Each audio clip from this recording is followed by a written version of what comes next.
Ootamatu kukkumine. Arvatavasti on enamus inimesi kogenud tunnet, et just äsja uinuma hakates tekib kõrgelt kukkumise tunne ja kogu keha võpetab.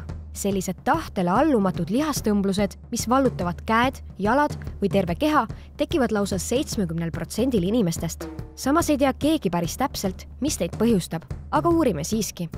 Üks teooria väidab, et see on närvisüsteemi justkui mahalaadimine hetkel, kui aju hakkab just magama jääma, kuid keha on veel nii-öelda ärkvel. Teine teooria väidab, et aju tõlgib lõdvestuvatelt lihastelt tulevaid signaale valesti ja arvab, et sa kukudki ning seetõttu tõmbavad lihased järsult kokku, et kukkumise eest kaitsta. Siiski on tegemist vaid unenäoga. Lihased on halvatud ja kui kukkumisest veel vähe, kui uni on jõudnud kõige sügavamasse ehk REM-une faasi, halvab see hetkeks kõik lihased ja liigutamine on täiesti võimatu. On olemas ka haigus, mille põdejad jäävad halvatuks paar sekundit pärast ärkamist. Kes poleks kuulnud õudusunenägudest, mil inimesed operatsiooni ajal tegelikult ärkvel on, kuid end liigutada ei suuda. Õnneks on tegemist vaid väga haruldaste juhtumitega. Silmad liiguvad täiskiirusel. Räägime veel korra lähemalt sellest REM-unest. Nimelt on igal unefaasil oma kindel eesmärk, et aju ja keha korralikult lõdvestuda ja puhata saaks. Kokku on 5 unefaasi, millest iga järgmine on sügavam kui eelmine.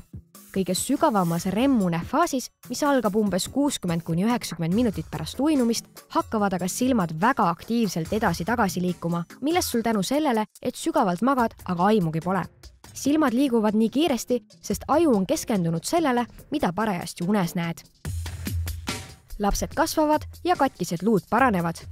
Kasvuhormoon teeb kõik selle eest, et luud, lihased ja kude taastuksid. Magades hakkab aga seda hormooni eralduma kogu kehas. See aitab kõvasti kaasa näiteks haavade paranemisele või rakkude uuenemisele. Kui oled noor, siis läheb suur rõhk ka kasvamisele ning sellel põhjusel ei ole üldse väär öelda, et inimene kasvab just magades. Kõri kitseneb. Magades lõdvestuvad ka lihased, mis ärkvel olles kõri avardavad. See on ka üks sügava norskamise tekke põhjustest. Kuigi on ka palju teisi tegureid, näiteks takistused ninas, siis selle häiriva ja undrikuva heli taga on paljuski just kõri kitsenemine. Aju mõtleb välja lugusid. Viis, kuidas meie peas unenäod tekivad, on jätkuvalt suur saladus ja müsteerium. Kindel on tänaseks aga see, et aju konstrueerib unenägusid meie mälestustest, päevasündmustest ja sügavast alateadvusest.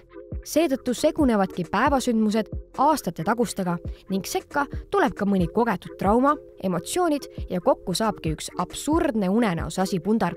Samas ei ole kindel, miks meie aju valib just neid kohti või miks kerkivad esile teatud mälestused, lõhnad või inimesed. Järsud plahvatused, järgmine segane müsteerium, plahvatava pea sündroom. See on küll väga harva esinev, kuid siiski reaalne magamisega kaasas käiv nähtus. Kui see peaks kunagi sinuga juhtuma, siis võib see välja näha nii. Järsku kõlab plahvatus, äratab sind, tunned hirmu ja muret, kuid tegelikult pole selleks mingitki põhjust, sest mitte midagi pole reaalses maailmas juhtunud. Seda kogenud inimesed kirjeldavad, et on kuulnud kas püssipauku või suurt plahvatust ning tundnud ka, et nende pea justkui plahvataks. Ning nagu une puhul ikka, pole ka selle tekkepõhjused teada. Kuigi tegemist on ohutu asjaga, tekitab see inimestes siiski pingeid ja rahutust. Aju taastab ja puhastab end.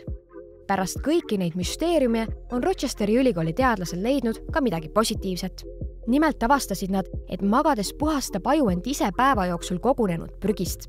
Mehhanism, mis aktiveerub just uinudes, lubab ajul vabaneda väärtusetust informatsioonist, nagu suvaline kuuldud viisijupp või tänaval kohatud vastutulija ja samas koguda ja sorteerida kõik väärtuslikuna tunduv.